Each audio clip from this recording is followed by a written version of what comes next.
press the bell icon on the YouTube app and never miss another update. Knows the basic strategic problem. India had conventional superiority. Its mainstay conventional strategy was a strike core concept. Pakistan's development of nuclear weapons basically neutralized the large strike core concept, 800,000 forces penetrating the plains and desert sectors of Pakistan. After Kargil, the first major provocation was the 2001 Parliament attack. And we forget how provocative that may have been to Delhi because at the time, we had just suffered 9/11 and we were gearing up for the war in Afghanistan. The United States was courting Pakistan again to prosecute that war. And on December 13th, you had a group of militants believed to be from the Jaish-e-Mohammed, sponsored and funneled from Pakistan, attacking Parliament, which looks like a potential decapitation strike on the BJP. I mean, this is a pretty provocative. Imagine if a similar attack had been perpetrated on Capitol Hill. And so this led to Operation Parakram. Those who follow South Asia will be familiar with the 10-month military mobilization. Michael and Polly Nayak have written, I think, the best brief on this. What's it called? The Twin Peaks Crisis? Twin Peaks Crisis. Which is available on the web. And it goes through just how severe a crisis this was, right? And the lesson for India, after mobilizing the 3 strike corps during Parakram was they didn't do it fast enough. The army took too long to mobilize and lost the window to retaliate conventionally against Pakistan. That's the lesson that the army drew. And in some ways, that's not really far off the mark because it took about a month, 3 weeks to a month for all 3 strike corps to deploy before the Indian army was ready to prosecute its conventional option. That led to this idea of cold start, which was debated in the think tanks. We can debate ad nauseum as to whether the Indian army ever adopted more aggressive versions of cold start. But the think tank concept that took hold in the media and in Pakistani imagination was this idea of breaking up the strike corps into 10 so-called IBGs, integrated battle groups, to conduct shallow penetrations across the border. It would be a shorter, intense conflict. The idea for the Indians would be to grab some territory as a bargaining chip to dismantle terrorist organizations, basically. Some bargaining chip idea. And you would have to, at some point, attrit the Pakistan army in order to achieve these objectives. And so the myth of cold start, at least, because this concept was never really adopted. India still has the strike corps concept, even though it's reoriented its mobilization procedure. The holding corps have become pivot corps. We can talk about what configuration may or may not exist now. But the more extreme version of cold start that was propagated seems to not have been adopted by the Indians. And this came on the heels of Parakram, right? So 2004-ish is when the myth of cold start is born. And that gives genesis to Pakistan's tactical nuclear weapons development. So the Nasr and other cruise missiles, which are shorter range. The Nasr is 60, now 70 kilometers. And the idea was, cold start gave grist to the mill here to develop these tactical nuclear weapons to defeat cold start. What's the Pakistani line? Cold start will end in hot war. And this is repeated in ISPR releases all the time, right? So full spectrum deterrence takes hold after the development of cold start. You get the idea is tactical nuclear weapons on Indian forces as they cross into Pakistani territory. Pakistan army will stand and fight for a while. May not be first resort, but it won't be last resort. Tactical nuclear weapons to defeat India's conventional attack. And then the strategic nuclear weapon, the long-range nuclear forces, to deter Indian nuclear retaliation. Right? India's doctrine is no first use, credible minimum deterrence. And that worked when Pakistan only had strategic nuclear forces. You could threaten massive retaliation when they had limited strategic nuclear forces.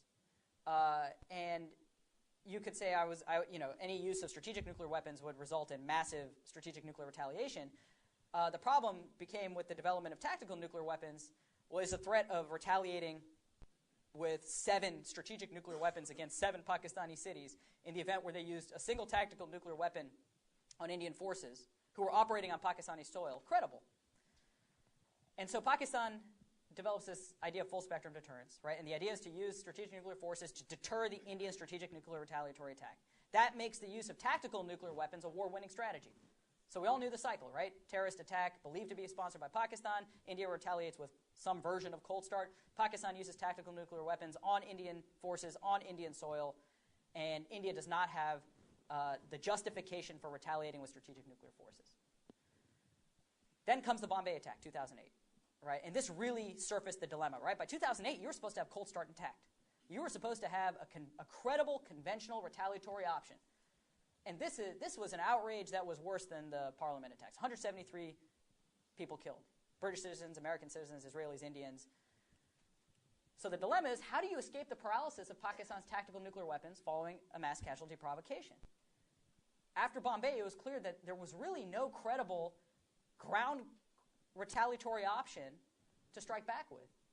And the problem is, we can talk about India's ground-centric options. Toby and George at Carnegie have written Not War, Not Peace, great book, which goes through why there are other options, but it takes inter-service coordination to develop them. And India's always focused on the ground option. So the ground option, though, wasn't available. And so if your solution to Pakistan's tactical nuclear weapons was trying to operate below the threshold, say, okay, we're going to develop a Cold Start-like strategy so we don't cross Pakistan's nuclear threshold. After the Bombay attacks, you have this problem, and Pakistan believes that, that threshold is too hard to fix. How do you ensure that Indian forces stay below the threshold? How do you ensure that, if Pakistan devolves tactical nuclear weapons in the crisis, that one brigadier or major general that has control of the system doesn't use it? How many thresholds do you have to calibrate against? And how do you stop your forces from getting drunk on success if you get going, right? And so this idea of Cold Start kind of, was frozen after the Bombay attacks and thereafter, right? The conventional option is still going to be worked on, I imagine. But it also meant thinking about potential adjustments to nuclear strategy.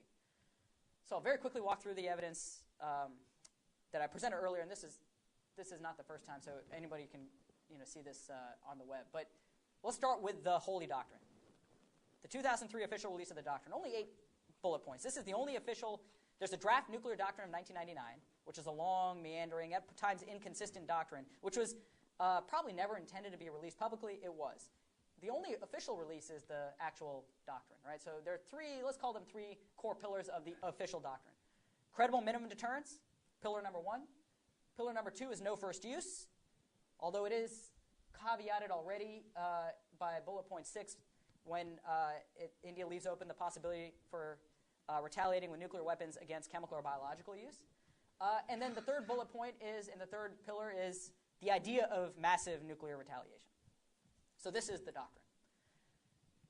In 2016, then, so we don't have any official updates to the doctrine since 2003.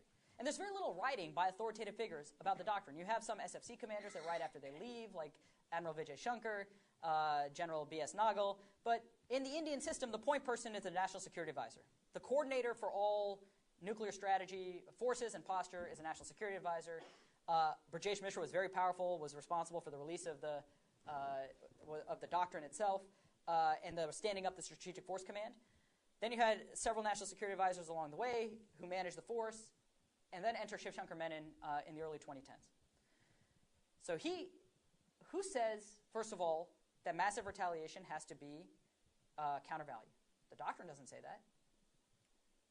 And in response to this dilemma about having limited conventional options or unattractive conventional options after a Pakistani terrorist attack, Menon writes, if Pakistan were to use tactical nuclear weapons against India, even against Indian forces in Pakistan, right, so that scenario, it would effectively be opening the door to a massive Indian first strike, having crossed India's declared red lines.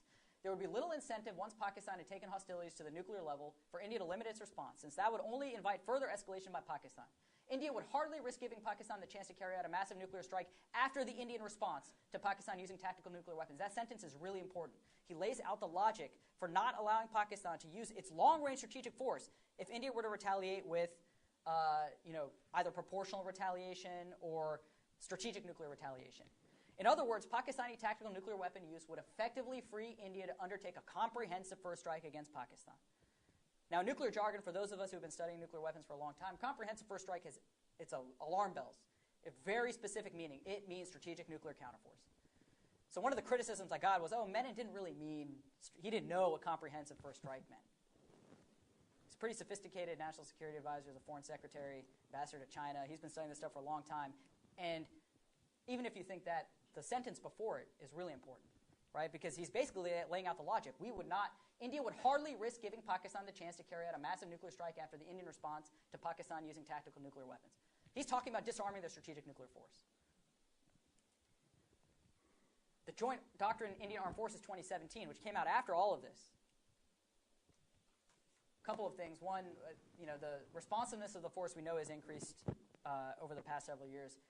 One interesting tidbit is the Strategic Forces Command controls all of India's nuclear warheads. Now, this could be sloppy because the SFC itself may still be comprised of civilian agencies, and so it's unclear whether the joint doctrine here is saying something new or is kind of folding it in. But the bigger thing for me, at least, was this is the first official doctrine that I know of that dropped credible minimum deterrence, and the joint doctrine itself refers to just maintain a credible deterrence. Now, this was a sloppy doctrine in a lot of ways.